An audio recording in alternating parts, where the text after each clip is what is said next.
এখন থেকে আপনার প্রিয় সিরিয়ালগুলো ফ্রিতে দেখুন এক্সক্লুসিভলি শুধুমাত্র সান নেক্সটে। এখনই অ্যাপ ডাউনলোড করুন।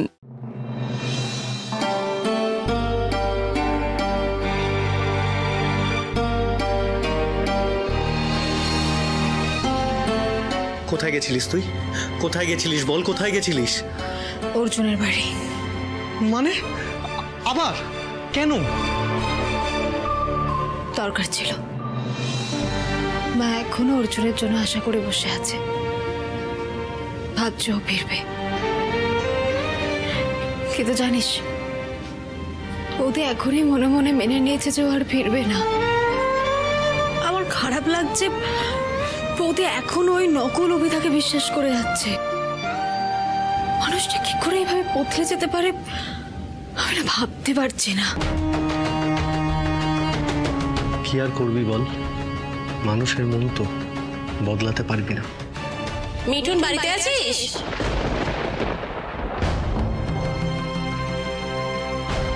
হ্যাঁ বলো কাকিমা।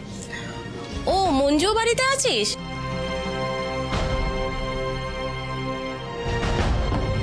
তাহলে শোন, 2 তারিখে তো মহালয়া আর 7 তারিখে পঞ্চমী। তাই আমরা ঠিক করেছি 5 তারিখেই ঠাকুর নিয়ে চলে আসবো। পাড়ার সবাই তাই বলছে। এবার তো অষ্টমী নবমী একদিনেই পড়েছে, তাই কবে কি আর কখন কি পুজো পড়েছে এটাতে সব লেখা আছে, একবার একটু দেখে নিস।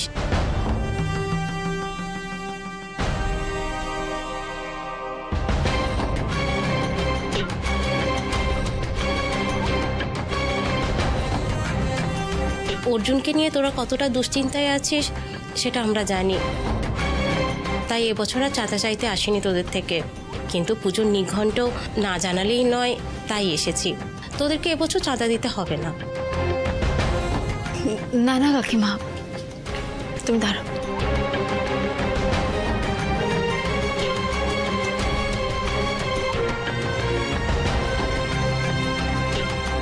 এই নাও 1000 টাকা চাঁদা।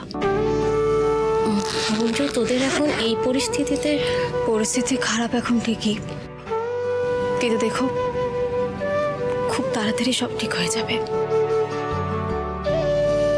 আমার বিশ্বাস পুজোর আগেই অর্জুন আমার কাছে ফিরে আসবে।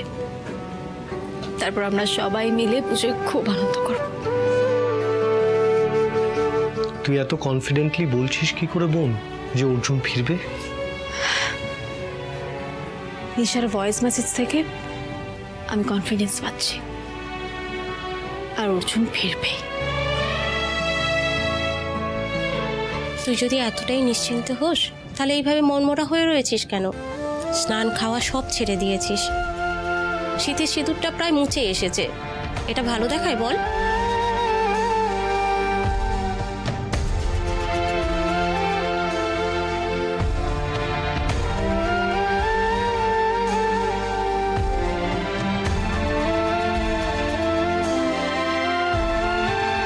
ঠিক করে খাওয়া দাওয়া কর, বুঝলি? মন খারাপ করে একদম থাকিস না। অর্জুন ফিরলে তুই আর অর্জুন দুজনে মিলে পুজোর উদ্বোধন করবি, আমি সবাইকে বলে রাখছি। মিঠুন আসছি রে। হ্যাঁ কাকিমা।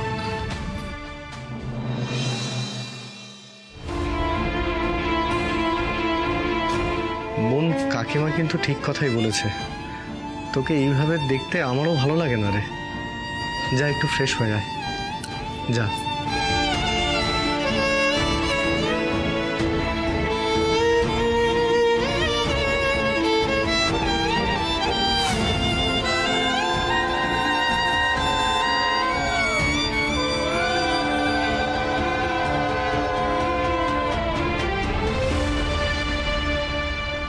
মঞ্জু, স্যার অর্জুনের কোনো খোঁজ পেলেন?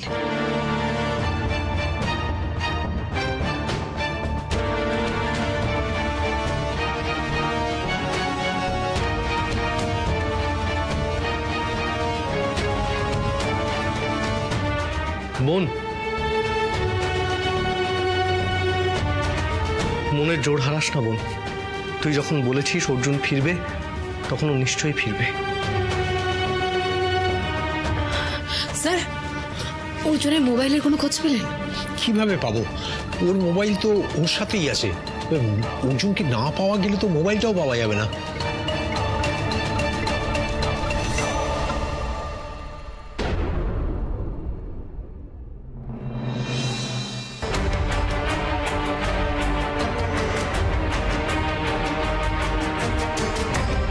হ্যালো শুভ, আমি মঞ্জু বলছি।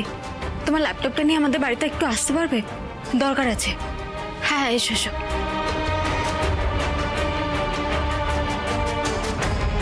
আবার শুভকে কি দরকার? অর্জুনের মোবাইলের লাস্ট লোকেশনটা আমাকে জানতে হবে।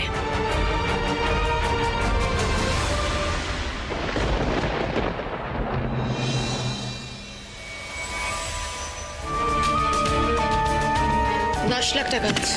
হ্যাঁ ঠিক আছে। রাজা আমাকে ফোন করেছিল, আমি সিচুয়েশনটা বুঝতে পেরেছি। ধরা পড়ে যাওয়ার ভয়ে ন্যান্সি আর পিকে পালিয়েছে। নয়, এবার তোমাকেও পালাতে হবে। ভেবেছিলাম অর্জুনকে আবার নিজের দলে টানব, কিন্তু বেচারা তো চলে গেল। খারাপ লাগছে গো। মঞ্জু মরলেও আমার খারাপই লাগবে। ওই তো একমাত্র চ্যালেঞ্জ ছিল আমার। বাট কি আর করা যাবে, এখন আবার নতুন করে চ্যালেঞ্জ খুঁজতে হবে। টাকাগুলো গুনে নিও। না না, আপনি যখন দিয়েছেন গোনার কোনো দরকার নেই। হাসি তাহলে। ও আর যেটা বলছিলাম যে রাজা যেভাবে বলবে সেভাবে কাজ হয়ে যাবে, আপনি চিন্তা করবেন না। আর কাজটা সেরেই আমাকে রসুলপুর ছাড়ার প্ল্যানও করতে হবে, ঠিক আছে? বেশ, প্ল্যান মতোই কাজ শুরু করে দাও। আর একটা কথা ঠান্ডা মাথায় শোনো, এরপর থেকে আমাদের সাথে কোনো রকম কোনো যোগাযোগ করার চেষ্টা করবে না। আর মঞ্জুও তো হাওয়া হয়ে যাচ্ছে। এরপর থেকে না আমি আমার লাইফে অতীতের কোনো ছায়া রাখতে চাই না। বুঝতে পারলাম? হ্যাঁ, হাসি তাহলে। দাঁড়াও দাঁড়াও,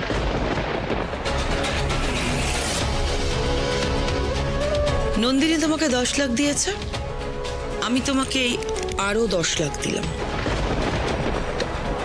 আরো 10 লাখ? আরো 10। অতীতের ছায়া পুরোপুরি মেটাতে চাইলে এমন আরো কেউ আছে যাকে সরাতে হবে। নন্দিনী মঞ্জুকে মারবার জন্য তোমাকে 10 লাখ দিয়েছে, আর ওই যে ছায়াটার কথা আমি বলছিলাম, এই 10 লাখ সেই ছায়াটাকে মোছার দাম, বুঝলে? এক মিনিট ম্যাডাম, আমি বুঝতে পারলাম না, আপনি কাকে মারার কথা বলছেন? রাজা। ও হয়ে যাবে, সরি।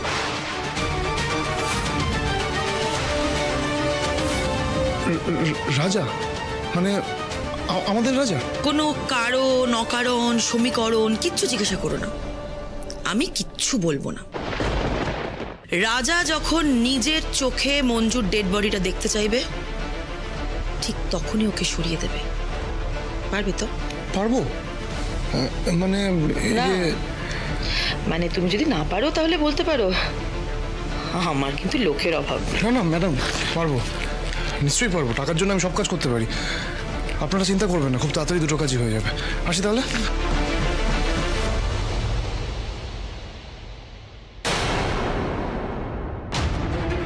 মম,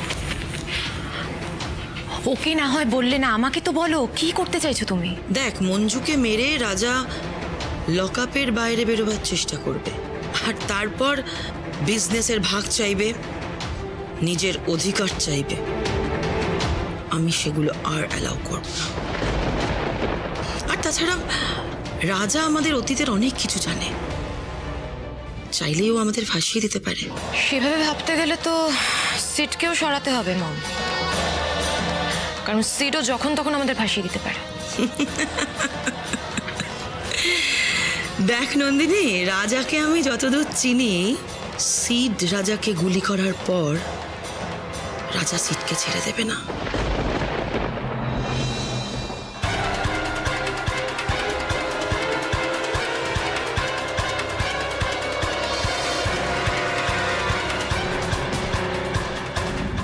শুভ, লোকেশন পেলে? সার্চ করছি, পেয়ে যাব।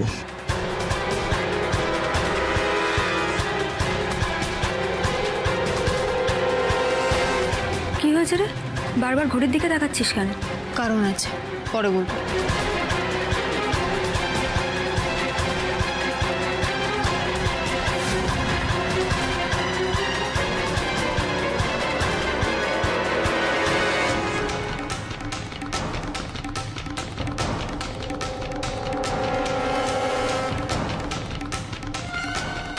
অভি,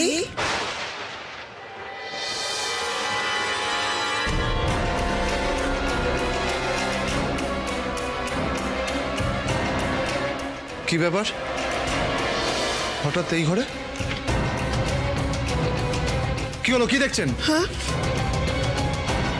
না না, কিছু দেখিনি তো। ওই আমি তোমাদের একটা কথা বলতে এলাম। হ্যাঁ হ্যাঁ, তাড়াতাড়ি বলুন। বলছি যে আমি বলছি তুমি আর অদিতি একটু আমার সঙ্গে মন্দিরে যাবে। মানে ছেলেটা তো এখনো বাড়িতে ফিরলো না, আমার খুব দুশ্চিন্তা হচ্ছে। তাই ভাবছি যে মন্দিরে গিয়ে একটু ঠাকুরের কাছে প্রার্থনা করব, একটু পুজো দেব। যদি কোনো যাবে তোমরা আমার সঙ্গে? না, যাবে না। আর আপনাকে বলবো আপনিও যাবেন না, কারণ দেখুন এখন মন্দিরে গিয়ে পুজো আর্চা প্রার্থনা এসব করে কোনো লাভ নেই মা। এতটা সময় হয়ে গেছে, আমরা কেউ অর্জুনের কোনো খবর পাইনি। দেখুন সত্যিটা কষ্টকর হয়, কিন্তু সেটা তো মেনে নিতে হবে। আপনি যদি এখন মিথ্যে আশা নিয়ে বসে থাকেন এই অর্জুন ফিরবে, সেটা তো ভুল।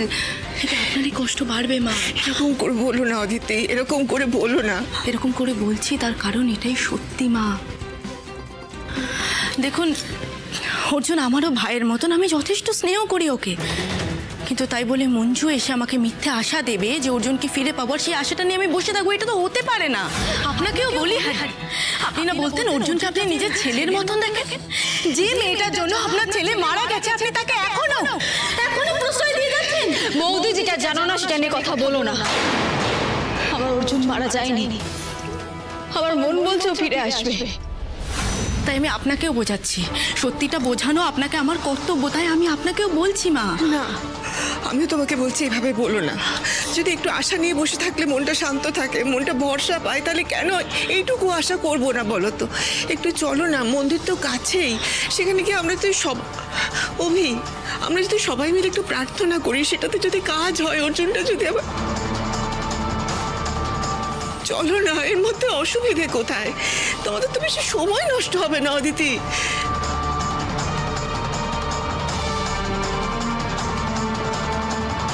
মন্দিরে পুজো দিলে কি ভূতের হাত থেকে রেহাই পাওয়া যাবে? একবার চান্স নিয়ে দেখি।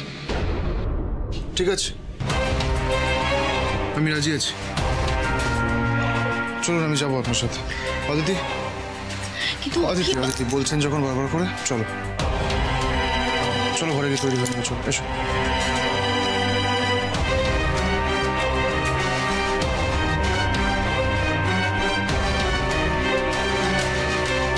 পেয়ে গেছি।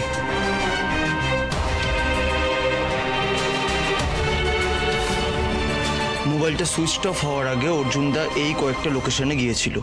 কোথায় কোথায়? ফার্স্ট লোকেশন শো করছে অর্জুনদার বাড়ি, তারপর পুলিশ স্টেশন, তারপর এই বস্তিতেই, আর একদম শেষে লোকেশনটা শো করছে ওই রাধাকৃষ্ণ মন্দিরে।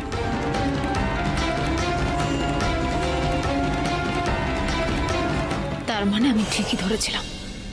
অর্জুন থানায় আমি দেখতে পেতাম না, আমি সারাক্ষণ থানায় আছি, আমি রাজাকে গার্ড দিচ্ছিলাম।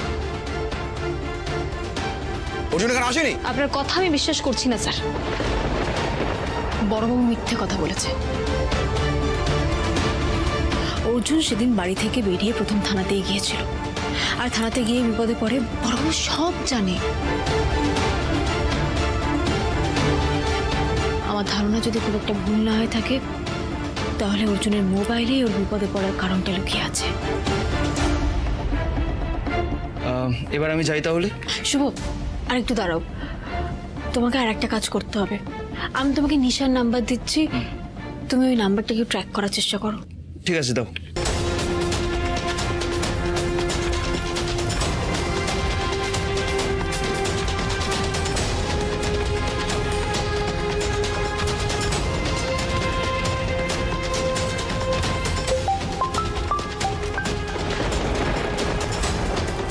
হ্যাঁ মা, বলো। মঞ্জু, বলছি যে আপাতত কাজ হয়েছে, ওদেরকে মন্দিরে যাওয়ার জন্য রাজি করিয়েছি। বাড়ি একটু পরেই ফাঁকা হয়ে যাবে, আমরা সবাই তৈরি হয়ে বেরিয়ে যাব। তুই তোর সুবিধা মতো চলে আসিস, কেমন? ঠিক আছে, আমি তাহলে বেরোচ্ছি। ওই লোকটার জিনিসপত্র আমাকে সার্চ করতে হবে। আমি বেরিয়ে তোকে জানাচ্ছি। বুঝলাম, তার মানে তুই এতক্ষণ কাকিমার ফোনে ওয়েট করছিলি।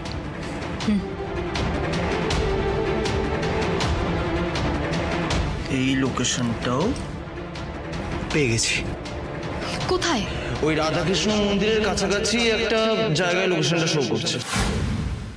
আচ্ছা, তার মানে আমার এই ধারণাটাও ঠিক।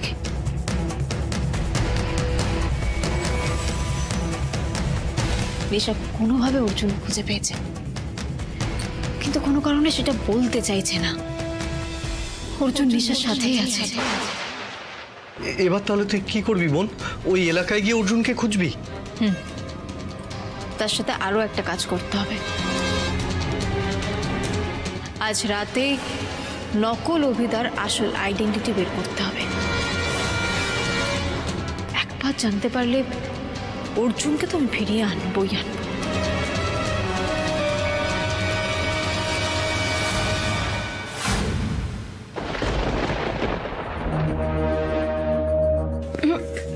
ওদিকে না।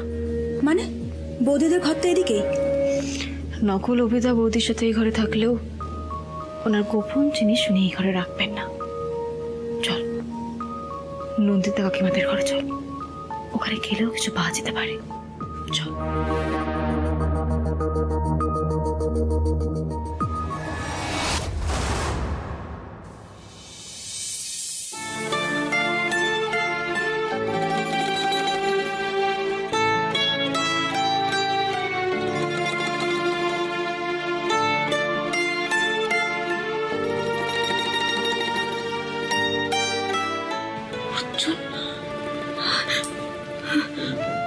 তুমি ফিরে এসেছো? তুমি সত্যি ফিরে এসেছো? আমি তো কোথাও যাইনি, আমি এখানেই ছিলাম, তোর জন্য অপেক্ষা করছিলাম। এতক্ষণ লাগলো কেন আসতে তোর? আমি তো তোমার কাছে আসতে চেয়েছিলাম, কিন্তু তুমি ডাকছিলে না আমার। তুমি আমার উপর রেখেছিলে অর্জুন। আমি তো নিজে থেকে তোকে ফোন করেছিলাম, আর মন্দিরেও আমি নিজে থেকে ছুটে গেছিলাম, ভুলে যাস না। ভুলিনি, আর ভুলিনি বলেই তো নিজেকে ধরে রাখতে পারলাম না, এখানে চলে এলাম। চল ঘরে চল। আচ্ছা অর্জুন, তুই তো গুলি খেয়ে জলে পড়ে গেছিলে, তারপর কি হলো? কি হলো বলো না। নিশা তোমাকে বাঁচালো? তুমি কি ওর সাথেই ছিলে? কি করে তোমাকে বাঁচালো বলো না। আচ্ছা নিশা কি এখানে এসেছে তোমার সাথে? বলো না সেদিন কি হয়েছিল, বলো না অর্জুন। থানায় সেদিন কি হয়েছিল আমাকে বলো। মঞ্জু, এই মঞ্জু, তখন থেকে কার সঙ্গে কথা বলছিস তুই?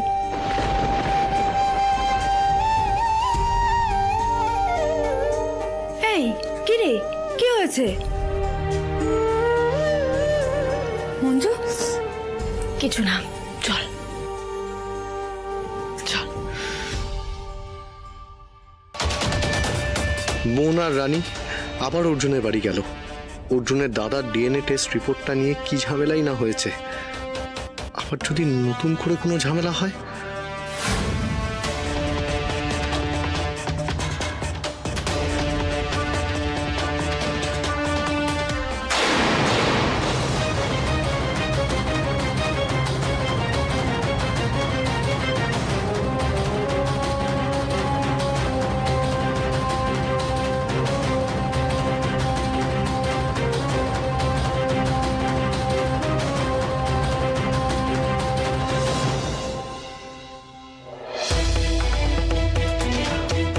মন্দির শোন, হাতে খুব একটা বেশি সময় নেই, তাও আমাদের ভালো করে সার্চ করতে হবে। এরা কোথায় প্রমাণ লুকিয়ে রেখেছে কিচ্ছু বলা যায় না। আমরা যা যা প্রমাণ পাবো সব এখান থেকে সরাবো, ঠিক আছে? চল শুরু করি।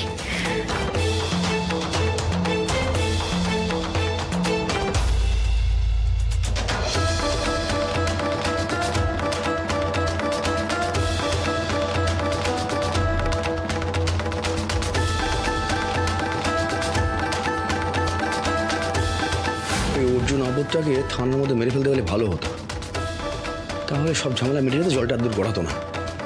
ওকে থানায় মেরে ওই মেমোরি কার্ডটা মোবাইল থেকে বের করে নিয়ে তারপর কোথাও যদি ফেলে দিতাম খুব ভালো হতো।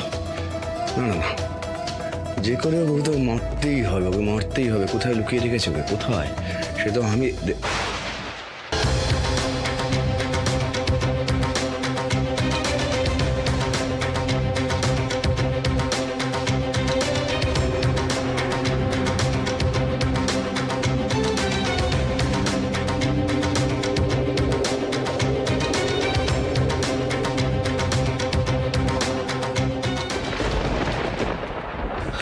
কিরে মঞ্জু, কিছুই তো পেলাম না।